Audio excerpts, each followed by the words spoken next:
Hi there, and welcome to Wits News, where we ask ourselves, what is this shit? I'm your host, Ole. Now let's get into some shit news. All right, well, today, this is what America's all about, freedom of the press. We got Vladimir Putin and American hero Tucker Carlson. Not going to waste any time. Let's just hear it. The following is an interview with the president of Russia, Vladimir Putin, shot February 6, 2024 at about 7 p.m. in the building behind us, which is, of course, the Kremlin. The interview, as you will see if you watch it, is primarily about the war in progress, the war in Ukraine, how it started, what's happening, and most pressingly, how it might end. One note before you watch. At the beginning of the interview, we asked the most obvious question, which is, why did you do this? Did you feel a threat, an imminent physical threat? And that's your justification. And the answer we got shocked us. Putin went on for a very long time, probably half an hour, about the history of Russia going back to the 8th century. And honestly, we thought this was a filibustering technique and found it annoying and interrupted him several times. And he responded he was annoyed by the interruption. But we concluded in the end, for what it's worth, that it was not a filibustering technique. There was no time limit on the interview. We ended it after more than 2 hours. Instead, what you're about to see seemed to us sincere, whether you agree with it or not. Vladimir Putin believes that Russia has a historic claim to parts of Western Ukraine. So our opinion would be to view it in that light, as a sincere expression of what he thinks. And with that, here it is. Mr. President, thank you. On February 22nd, 2022, you addressed your country in a nationwide address when the conflict in Ukraine started. And you said that you were acting because you had come to the conclusion that the United States, through NATO, might initiate a, quote, surprise attack on our country. And to American ears, that sounds paranoid. Tell us why you believe the United States might strike Russia out of the blue. How did you conclude that? It's not that America, the United States, was going to launch a surprise strike on Russia. I didn't say that. Are we having a talk show or a serious conversation? Here's the quote. Thank you. It's a formidable serious talk. Because your basic education is in history, as far as I understand. Yes. So if you don't mind, I will take only 30 seconds or 1 minute to give you a short reference to history for giving you a little historical background. Please. Shit. Oh, fucking good, man. Let's look where our relationship with Ukraine started from. Where did Ukraine come from? The Russian state started gathering itself as a centralized statehood, and it is considered to be the year of the establishment of the Russian state in 862, when the townspeople of Novgorod invited a Varangian prince, Rurik, from Scandinavia to reign. In 1862, Russia celebrated the 1000th anniversary of its statehood. And in Novgorod, there is a memorial dedicated to the 1000th anniversary of the country. In 882, Rurik's successor, Prince Oleg, who was actually playing the role of regent at Rurik's young son, because Rurik had died by that time, came to Kiev.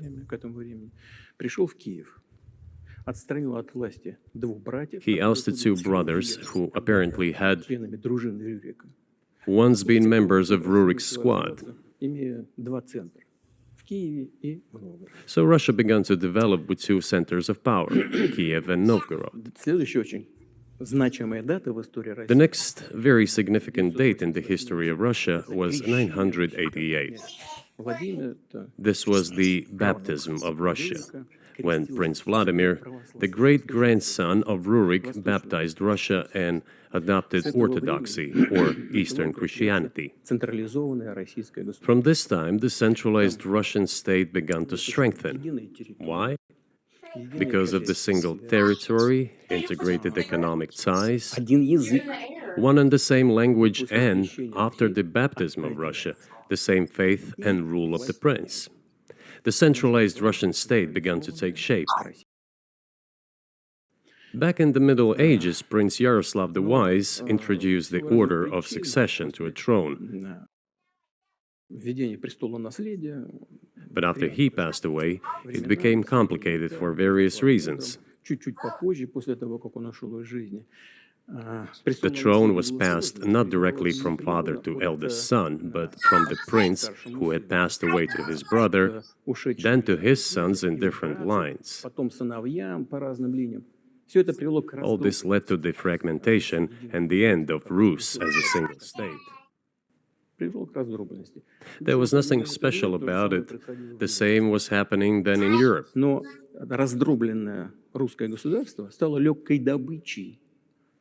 But the fragmented Russian state became an easy prey to the empire created earlier by Genghis Khan. His successors, namely Batu Khan, came to Rus, plundered and ruined nearly all the cities. The southern part, including Kiev, by the way, and some other cities, simply lost independence, while northern cities preserved some of their sovereignty. They had to pay tribute to the horde, but they managed to preserve some part of their sovereignty. And then a unified Russian state began to take shape with its center in Moscow. The southern part of Russian lands, including Kiev, began to gradually gravitate towards another magnet, the center that was emerging in Europe. This was the Grand Duchy of Lithuania. It was even called the Lithuanian-Russian Duchy, because Russians were a significant part of this population. They spoke the old Russian language and were Orthodox. But then there was a unification, the union of the Grand Duchy of Lithuania and the Kingdom of Poland. A few years later, another union was signed, but this time already in the religious sphere. Some of the Orthodox priests became subordinate to the Pope. Thus, these lands became part of the Polish-Lithuanian state.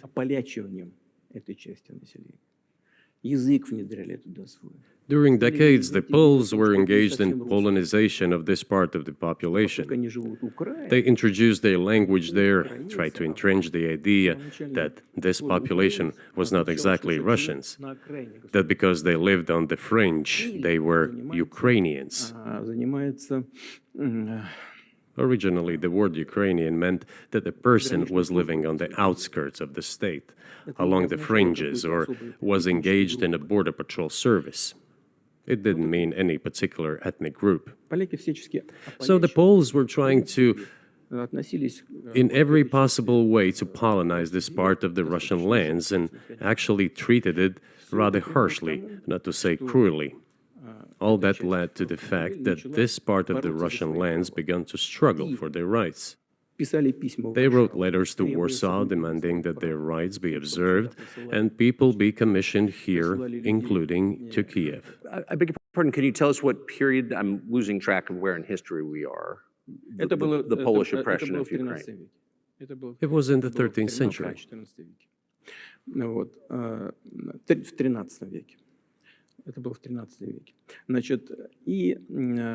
Now I will tell you what happened later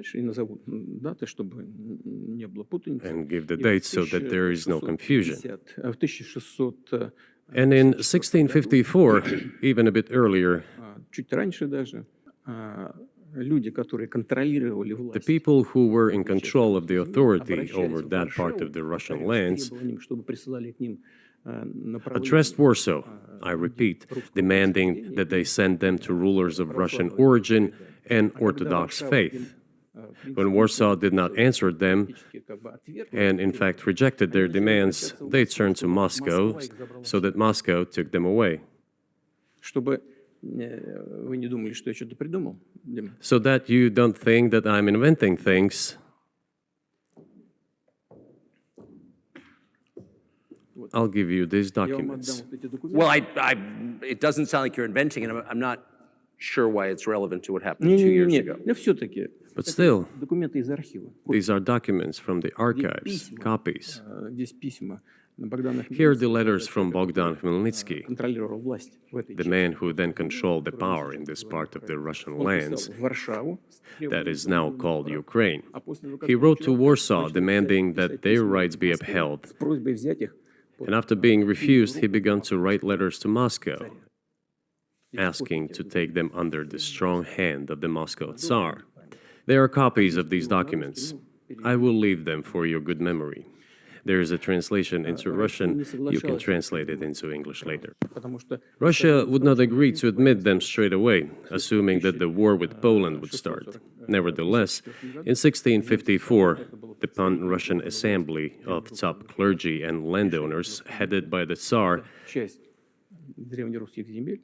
which was the representative body of the power of the old Russian state, decided to include a part of the old Russian lands into Moscow Kingdom. As expected, the war with Poland began.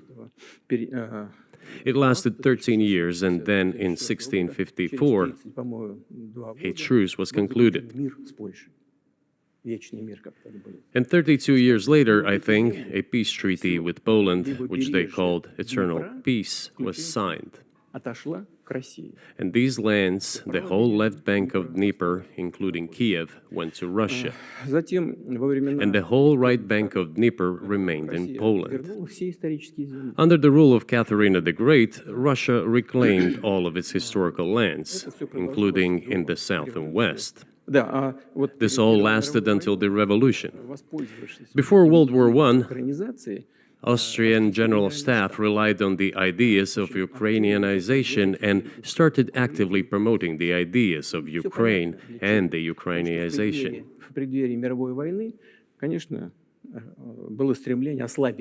Their motive was obvious. Just before World War I, they wanted to weaken the potential enemy and secure themselves favorable conditions in the border area. So the idea which had emerged in Poland that people residing in that territory were allegedly not really Russians, but rather belonged to a special ethnic group, Ukrainians, started being propagated by the Austrian General Staff. As far back as the 19th century, theorists calling for Ukrainian independence appeared. All those, however, claimed that Ukraine should have a very good relationship with Russia.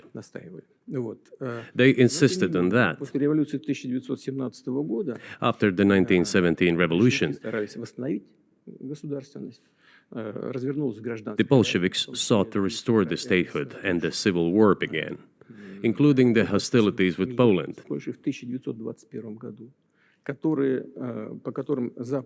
1921, peace with Poland was proclaimed, and under that treaty, the right bank of Dnieper River once again was given back to Poland. In 1939, after Poland cooperated with Hitler, it did collaborate with Hitler, you know? Hitler offered Poland peace and a treaty of friendship.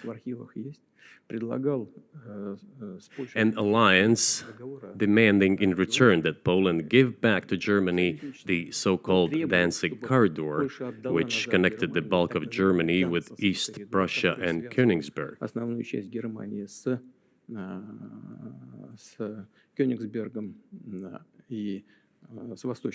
After World War I, this territory was transferred to Poland, and instead of Danzig, a city of Gdansk emerged. Hitler asked them to give it amicably, but they refused. Of course. Still, they collaborated with Hitler and engaged together in the partitioning of Czechoslovakia. But may I ask you, you're making the case that Ukraine, certainly parts of Ukraine, Eastern Ukraine, is in effect Russia, has been for hundreds of years. Why wouldn't you just take it when you became president 24 years ago? You have nuclear weapons, they don't. If it's actually your land, why did you wait so long? I'll tell you. I'm coming to that. This briefing is coming to an end. It might be boring, but it explains many things. I just don't know how it's relevant. Good. Good. I'm so gratified that you appreciate that. Thank you. So, before World War II, Poland collaborated with Hitler, and although it did not yield to Hitler's demands, it still participated in the partitioning of Czechoslovakia together with Hitler, as the Poles had not given the Danzig corridor to Germany and went too far, pushing Hitler to start World War II by attacking them. Why was it Poland against whom the war started on 1st September 1939? Poland turned out to be uncompromising, and Hitler had nothing to do but start implementing his plans with Poland. By the way, the USSR, I have read some archive documents, behaved very honestly. It asked Poland's permission to transit its troops through the Polish territory to help Czechoslovakia. But the then Polish foreign minister said that if the Soviet planes flew over Poland, they would be downed over the territory of Poland. But that doesn't matter. What matters is that the war began, and Poland fell prey to the policies it had pursued against Czechoslovakia, as under the well-known Molotov-Ribbentrop Pact. Part of the territory, including western Ukraine, was to be given to Russia. Thus, Russia, which was then named the USSR, regained its historical lands. After the victory in the Great Patriotic War, as we call World War II, all those territories were ultimately enshrined as belonging to Russia, to the USSR. As for Poland, it received, apparently in compensation, the lands which had originally been German. The eastern parts of Germany, these are now western lands of Poland. Of course, Poland regained access to the Baltic Sea and Danzig, which was once again given its Polish name. So this was how this situation developed. In 1922, when the USSR was being established, the Bolsheviks started building the USSR and established the Soviet Ukraine, which had never existed before. Right.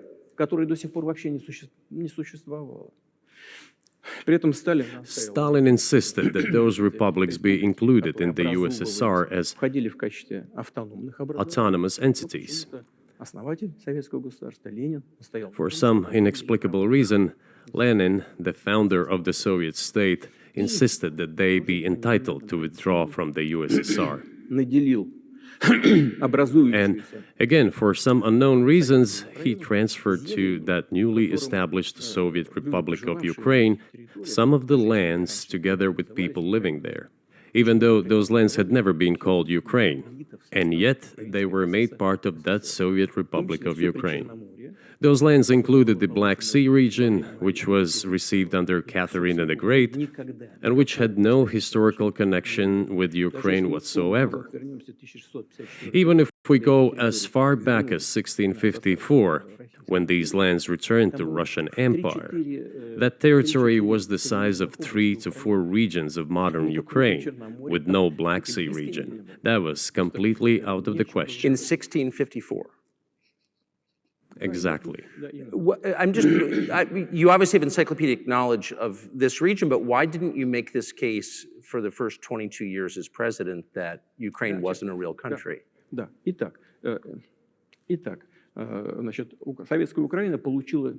The Soviet Union was given a great deal of territory that had never belonged to it, including the Black Sea region.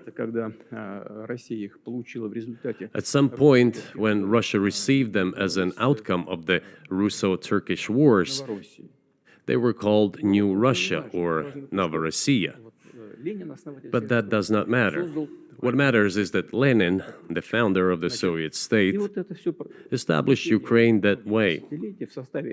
For decades, the Ukrainian Soviet Republic developed as part of the USSR. And for unknown reasons, again, the Bolsheviks were engaged in Ukrainianization.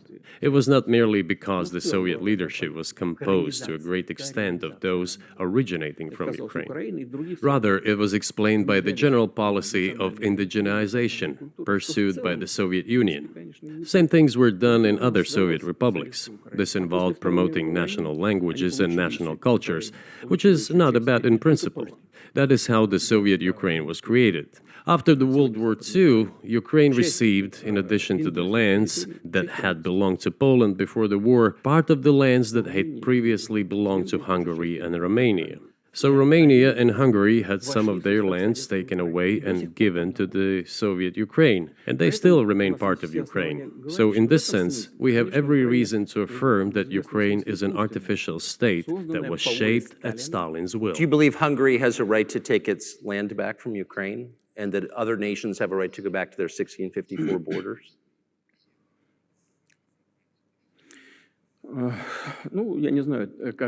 I'm not sure whether they should go back to the 1654 borders.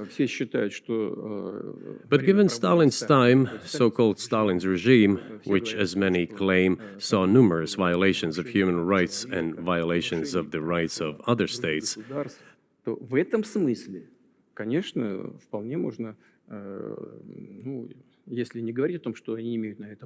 one may say that they could claim back those lands of theirs while having no right to do that.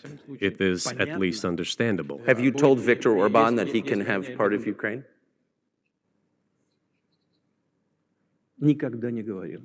Never. I have never told him, not a single time. We have not even had any conversation on that, but I actually know for sure that Hungarians who live there wanted to get back to their historical land. Moreover, I would like to share a very interesting story with you. I digress, it's a personal one. Somewhere in the early 80s, I went on a road trip in a car from then Leningrad across the Soviet Union through Kiev, made a stop in Kiev, and then went to western Ukraine. I went to the town of Beregovoye, and all the names of towns and villages there were in Russian and in the language I did not understand, in Hungarian. In Russian and in Hungarian. Not in Ukrainian, in Russian and in Hungarian. I was driving through some kind of village and there were men sitting next to the houses and they were wearing black three-piece suits and black cylinder hats. I asked, are they some kind of entertainers? I was told, no, they were not entertainers, they're Hungarians. I said, what are they doing here? What do you mean? This is their land, they live here. This was during the Soviet time in the 1980s. They preserved the Hungarian language, Hungarian names, and all their national costumes. They are Hungarians and they feel themselves to be Hungarians. And of course, when now there is an infringement. Well, that is, and there's a lot of that, though. I think many nations are upset about Transylvania as well, as you obviously know. But many nations feel frustrated by the redrawn borders of the wars of the 20th century. And wars going back 1,000 years, the ones that you mentioned. But the fact is that you didn't make this case in public until 2 years ago, February. And in the case that you made, which I read today, you explain at great length that you felt a physical threat from the West in NATO, including potentially a nuclear threat. And that's what got you to move. Is that a fair characterization of what you said?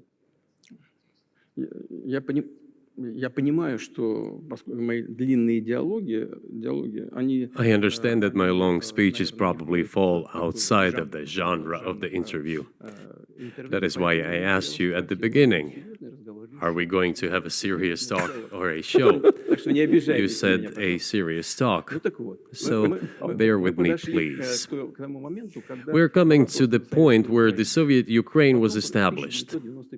Then, in 1991, the Soviet Union collapsed, and everything that Russia had generously bestowed on Ukraine was dragged away by the latter. I'm coming to a very important point of today's agenda. Thank you. After all, the collapse of the Soviet Union was effectively initiated by the Russian leadership. I do not understand what the Russian leadership was guided by at the time, but I suspect there were several reasons to think everything would be fine.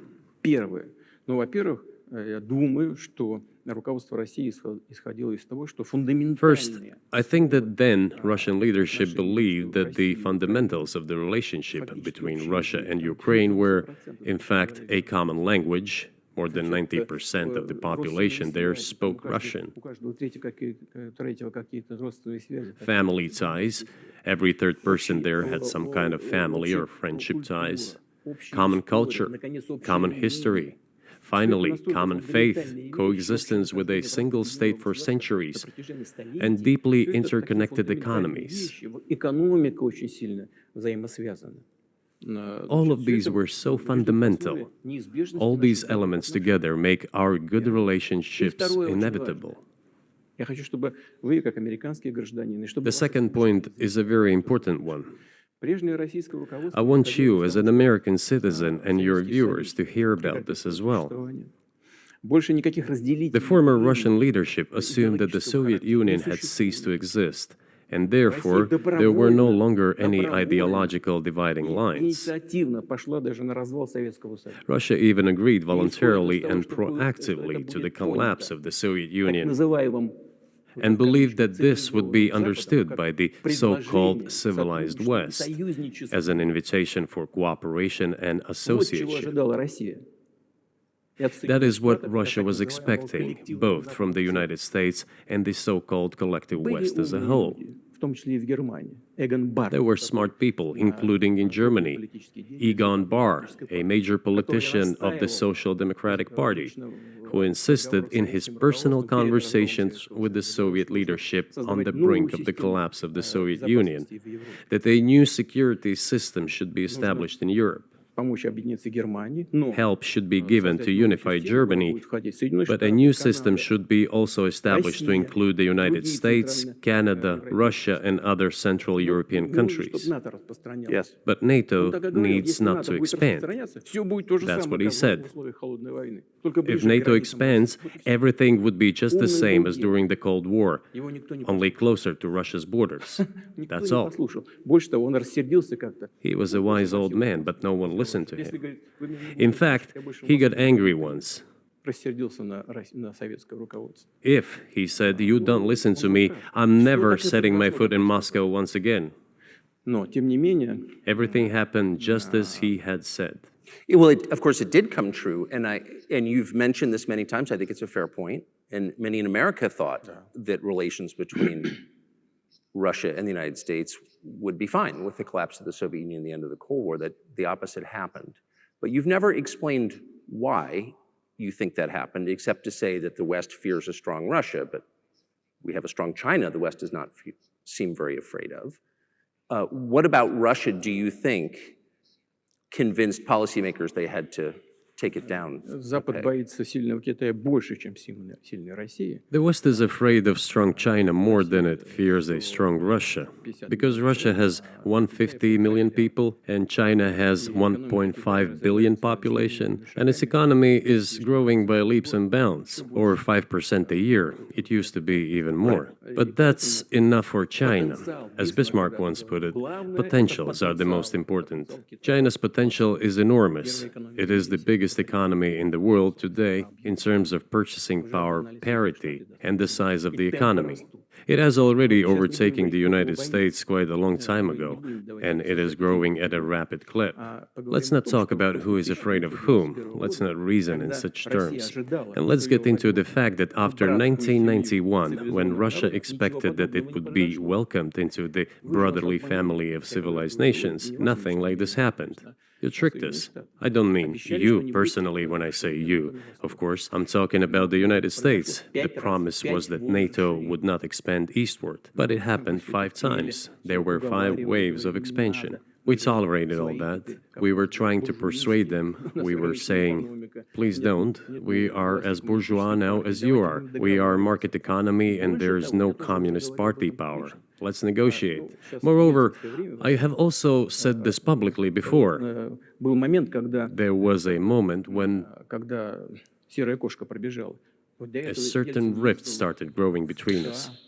Before that, Yeltsin came to the United States. Remember, he spoke in Congress and said the good words, "God bless America." Everything he said were signals. Let us in. Remember the developments in Yugoslavia before the Yeltsin was lavished with praise? As soon as the developments in Yugoslavia started, he raised his voice in support of Serbs, and we couldn't but raise our voices for Serbs in their defense. I understand that there were complex processes underway there. I do. But Russia could not help raising its voice in support of Serbs, because Serbs are also a special and close to us nation, with Orthodox culture and so on. It's a nation that has suffered so much for generations. Well, regardless, what is important is that Yeltsin expressed his support. What did the United States do? In violation of international law and the UN Charter, it started bombing Belgrade. It was the United States that let the genie out of the bottle. Moreover, when Russia protested and expressed its resentment, what was said? The UN Charter and international law have become obsolete. Now everyone invokes international law, but at that time they started saying that everything was outdated. Everything had to be changed. Indeed, some things need to be changed, as the balance of power has changed. It's true, but not in this manner. Yeltsin was immediately dragged through the mud, accused of alcoholism, of understanding nothing, of knowing nothing. He understood everything, I assure you. Well, I became president in 2000. I thought, okay, the Yugoslav issue is over, but we should try to restore relations. Let's reopen the door that Russia had tried to go through. And moreover, I said it publicly, I can reiterate. At a meeting here in the Kremlin with the outgoing President Bill Clinton, right here in the next room, I said to him, I asked him, Bill, do you think if Russia asked to join NATO, do you think it would happen? Suddenly he said, you know, it's interesting. I think so. But in the evening, when we met for dinner, he said, you know, I've talked to my team. No, it's not possible now. You can ask him. I think he will watch our interview. He'll confirm it. I wouldn't have said anything like that if it hadn't happened. Okay. Were you It's sincere? impossible now. Would you have joined NATO? Look, I asked the question, is it possible or not? And the answer I got was no. If I was insincere in my desire to find out what the leadership position was, But if he had said yes, would you have joined NATO? if he had said yes, the process of rapprochement would have commenced, and eventually it might have happened if we had seen some sincere wish on the other side of our partners. But it didn't happen. Well, no means no. Okay, fine. Why do you think that is? Just to get to motive, I know you're clearly bitter about it. I understand. But why do you think the West rebuffed you then? Why the hostility? Why did the end of the Cold War not fix the relationship? What motivates this from your point of view?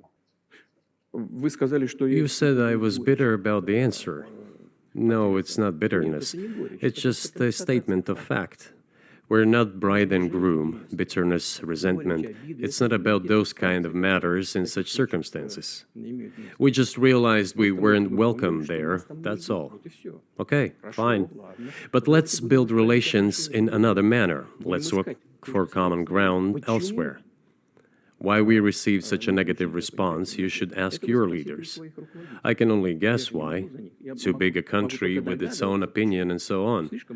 And the United States, I've seen how issues are being resolved in NATO. I will give you another example now concerning Ukraine.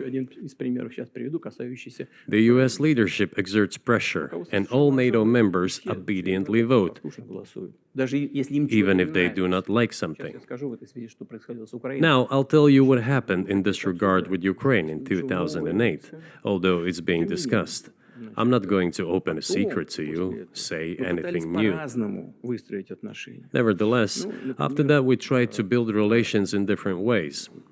For example, the events in the Middle East, in Iraq. We were building relations with the United States in a very soft, prudent, cautious manner. I repeatedly raised the issue that the United States should not support separatism or terrorism in the North Caucasus, but they continue to do it anyway. And political support, information support, financial support, even military support came from the United States and its satellites for terrorist groups in the Caucasus. I once raised this issue with my colleague, also the President of the United States. He says, "It's impossible. Do you have proof?" I said, "Yes." I was prepared for this conversation, and I gave him that proof. He looked at it, and you know what he said? "I apologize, but that's what happened." I'll quote. He says, "Well, I'm gonna kick their ass." We waited and waited for some response. There was no reply. I said to the FSB director, "Write to the CIA, what is the result of the conversation with President?" He wrote once, twice, and then we got a reply. We have the answer in the archive. The CIA replied, "We have been working with the opposition in Russia. We believe that this is the right thing to do, and we will keep on doing it." Just ridiculous. Well, okay. We realized that it was out of the question. Forces in opposition to you. So you're saying the CIA is trying to overthrow your government? Of course, they meant in that particular case the separatists, the terrorists who fought with us in the Caucasus. That's who they called the opposition. This is the second point.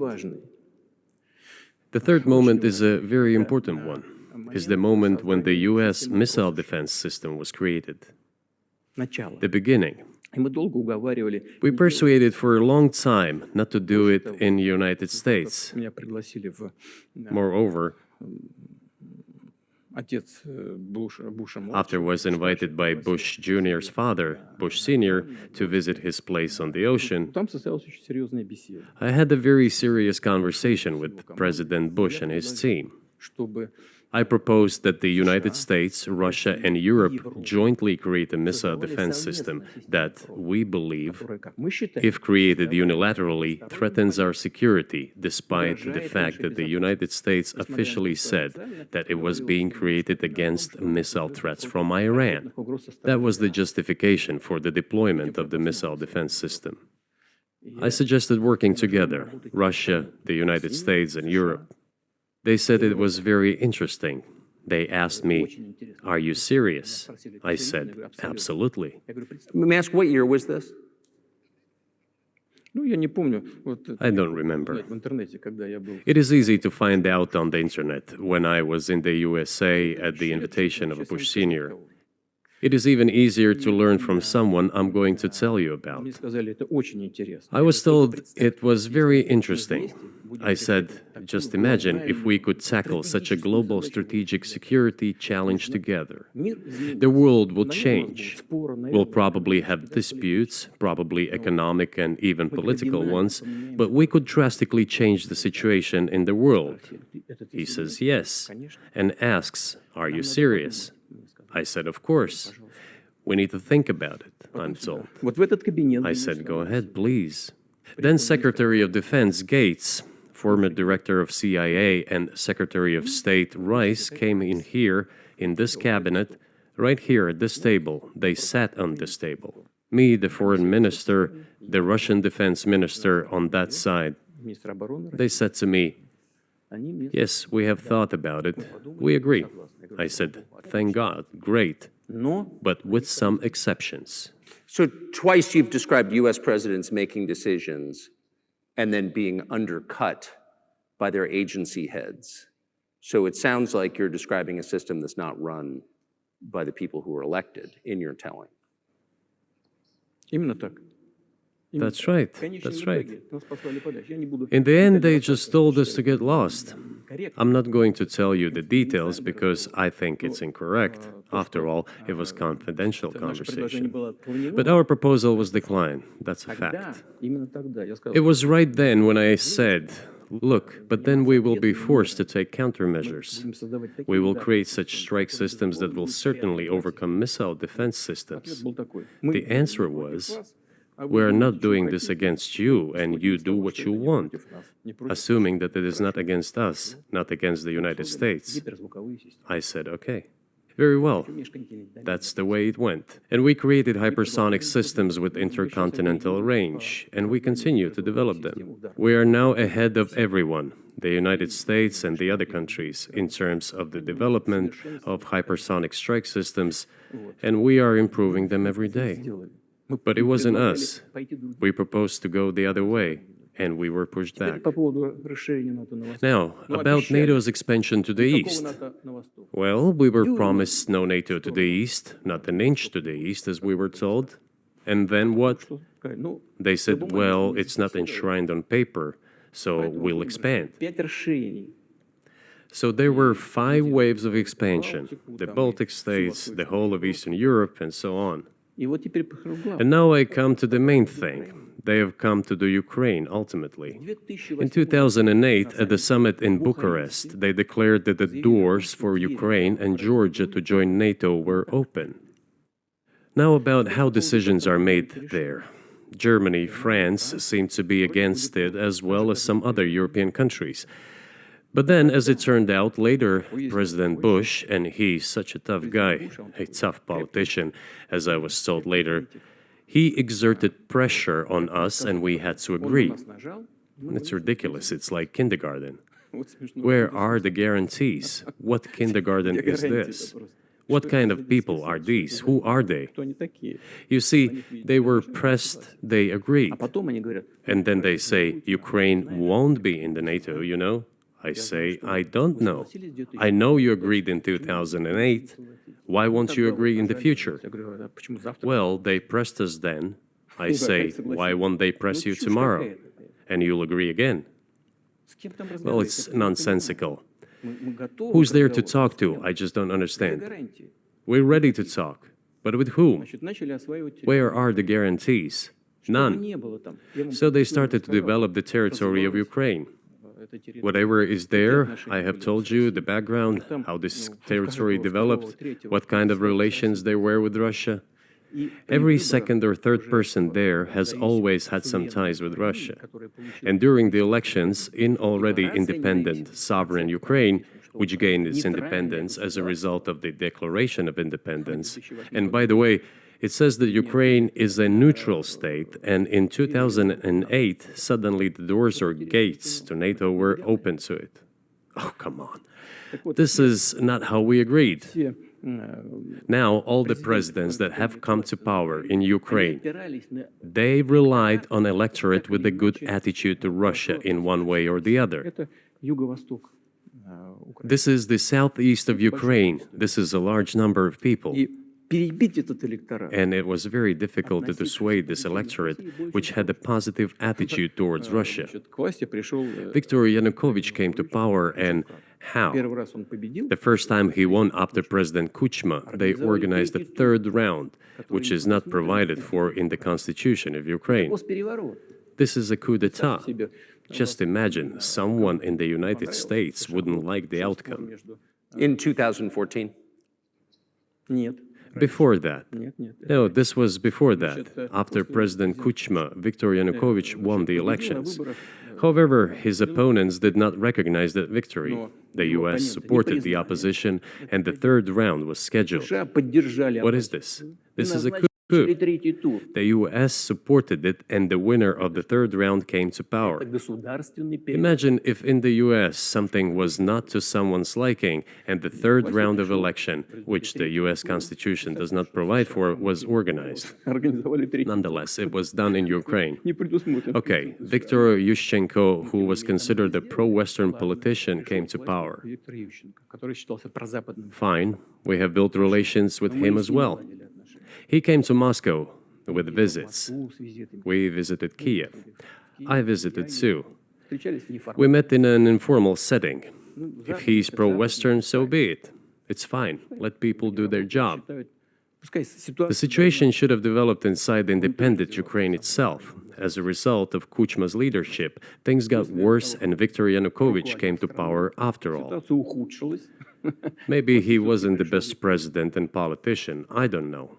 I don't want to give assessments. However, the issue of the association with the EU came up. We have always been lenient to this, suit yourself. But when we read through the Treaty of Association, it turned out to be a problem for us, since we had a free trade zone and open customs borders with Ukraine, which under this association had to open its borders for Europe, which would have led to flooding of our market. We said, no, this is not going to work. We shall close our borders with Ukraine then. The customs borders, that is. Yanukovych started to calculate how much Ukraine was going to gain, how much to lose, and said to his European partners, I need more time to think before signing. The moment he said that, the opposition began to take destructive steps which were supported by the West. It all came down to Maidan and a coup in Ukraine. So he did more trade with Russia than with the EU. Ukraine did. Of course. It's not even the matter of trade volume, although for the most part it is. It is the matter of cooperation ties, which the entire Ukrainian economy was based on. The cooperation ties between the enterprises were very close since the times of the Soviet Union. One enterprise there used to produce components to be assembled both in Russia and Ukraine, and vice versa. They used to be very close ties. A coup d'etat was committed, although I shall not delve into details now, as I find doing it inappropriate, the US told us. Calm Yanukovych down, and we will calm the opposition. Let the situation unfold in the scenario of a political settlement. We said, all right, agreed, let's do it this way. As the Americans requested, Yanukovych did use neither the armed forces nor the police, yet the armed opposition committed a coup in Kiev. What is that supposed to mean? Who do you think you are? I wanted to ask the then US leadership. With the backing of whom? With the backing of CIA, of course. The organization you wanted to join back in the day, as I understand. We should thank God they didn't let you in, although it is a serious organization. I understand. My former vis-a-vis in the sense that I served in the first main directorate, Soviet Union's intelligence service. They have always been our opponents. A job is a job. Technically, they did everything right. They achieved their goal of changing the government. However, from political standpoint, it was a colossal mistake. Surely it was political leadership's miscalculation. They should have seen what it would evolve into. So, in 2008, the doors of NATO were opened for Ukraine. In 2014, there was a coup. They started persecuting those who did not accept the coup, and it was indeed a coup. They created a threat to Crimea, which we had to take under our protection. They launched the war in Donbass in 2014 with the use of aircraft and artillery against civilians. This is when it all started. There is a video of aircraft attacking Donetsk from above. They launched a large-scale military operation, then another one. When they failed, they started to prepare the next one. All this against the background of military development of this territory and opening of NATO's doors. How could we not express concern over what was happening? From our side, this would have been a culpable negligence. That's what it would have been. It's just that the US political leadership pushed us to the line we could not cross, because doing so could have ruined Russia itself. Besides, we could not leave our brothers in faith, in fact, a part of Russian people, in the face of this war machine. But that was 8 years before the current conflict started. So what was the trigger for you? What was the moment where you decided you had to do this?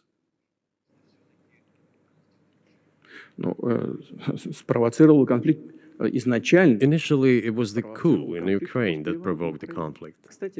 By the way, back then the representatives of three European countries, Germany, Poland, and France, arrived. They were the guarantors of the signed agreement between the government of Yanukovych and the opposition. They signed it as guarantors. Despite that, the opposition committed a coup, and all these countries pretended that they didn't remember that they were guarantors of the peaceful settlement. They just threw it in the stove right away, and nobody recalls that. I don't know if the US know anything about the agreement between the opposition and the authorities, and its three guarantors who, instead of bringing this whole situation back in the political field, supported the coup. Although it was meaningless, believe me, because President Yanukovych agreed to all conditions. He was ready to hold an early election, which he had no chance of winning, frankly speaking. Everyone knew that. Then why the coup? Why the victims? Why threatening Crimea? Why launching an operation in Donbass? This I do not understand. That is exactly what the miscalculation is. CIA did its job to complete the coup. I think one of the deputy secretaries of state said that it cost a large sum of money, almost 5 billion. But the political mistake was colossal. Why would they have to do that? All this could have been done legally, without victims, without military action, without losing Crimea. We would have never considered to even lift a finger if it hadn't been for the bloody developments on Maidan. Because we agreed with the fact that after the collapse of the Soviet Union, our borders should be along the borders of former Union's republics. We agreed to that. But we never agreed to NATO's expansion, and moreover, we never agreed that Ukraine would be in NATO. We did not agree to NATO bases there without any discussion with us. For decades, we kept asking, don't do this, don't do that. And what triggered the latest events? Firstly, the current Ukrainian leadership declared that it would not implement the Minsk agreements, which had been signed, as you know, after the events of 2014 in Minsk, where the plan of peaceful settlement in Donbass was set forth. But no, the current Ukrainian leadership, foreign minister, all other officials, and then president himself said that they don't like anything about the Minsk agreements. In other words, they were not going to implement it. A year or a year and a half ago, former leaders of Germany and France said openly to the whole world that they indeed signed the Minsk agreements, but they never intended to implement them. They simply led us by the nose. Was there anyone for you to talk to? Did you call a U.S. President's Secretary of State and say, if you keep militarizing Ukraine with NATO forces, this is going to be we're going to act? We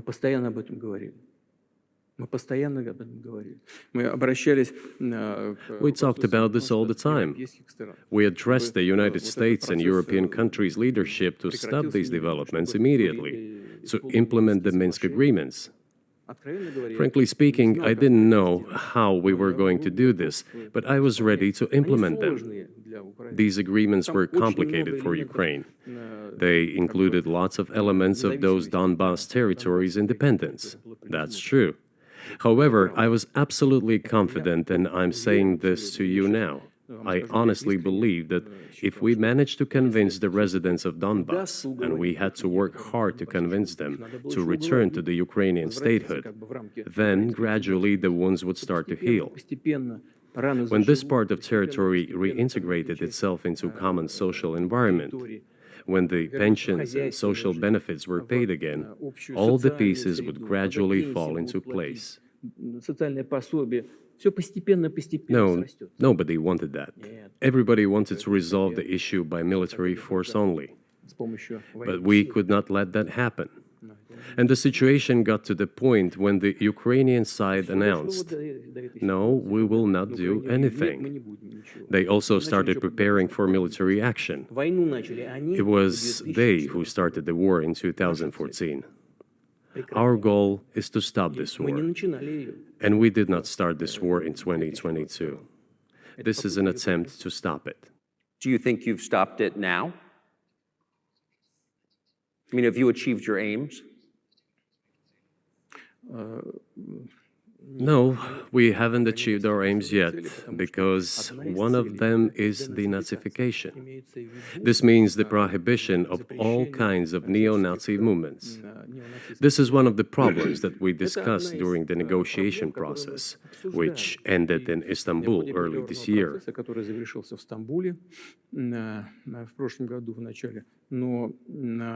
And it was not our initiative, because we were told by the Europeans, in particular, that it was necessary to create conditions for the final signing of the documents.